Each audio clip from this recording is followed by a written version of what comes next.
nous avons tenu cet atelier suite à un projet que nous avons élaboré, la campagne de sensibilisation contre les mariages d'enfants, le pouvoir des jeunes filles. Et ce projet a été financé par un de nos partenaires, FIPA Épouse, qui est une organisation internationale qui lutte contre les mariages d'enfants dans le monde. Et ce projet vient pour vraiment renforcer la société civile, renforcer les jeunes et les enfants, renforcer les jeunes filles, à prendre la main, à prendre le leadership de la lutte contre les mariages d'enfants.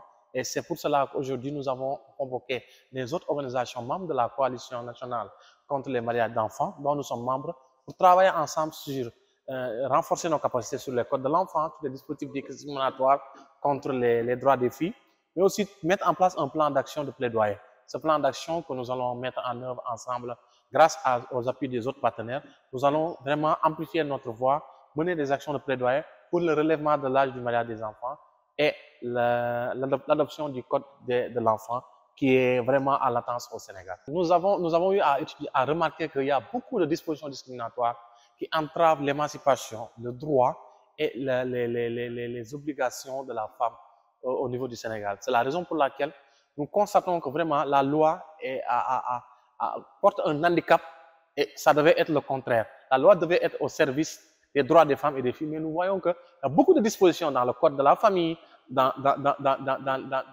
la constitution, dans les lois, dans les dispositions, qu'il y a beaucoup de dispositions et de lois qui entravent aujourd'hui la liberté, l'épanouissement et les droits des femmes et des filles. Nous donnons comme l'exemple le droit du mariage.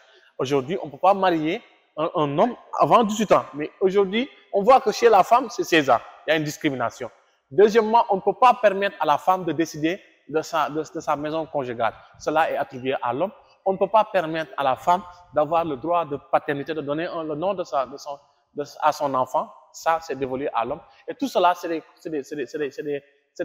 des dispositions qui sont vraiment à l'encontre de la liberté, des droits des femmes, de jouir aussi des mêmes privilèges que les hommes. C'est la raison pour laquelle cette rencontre va nous permettre vraiment d'identifier ces discriminations, mais aussi de trouver des points où nous pouvons vraiment ensemble mener des actions de plaidoyer pour que ces dispositions discriminatoires puissent être corrigées, puissent être revues, puissent être changées en faveur des droits des femmes et des filles. Voilà, pour nous, le réseau des jeunes, nous développons beaucoup l'approche communautaire, l'approche participative inclusive.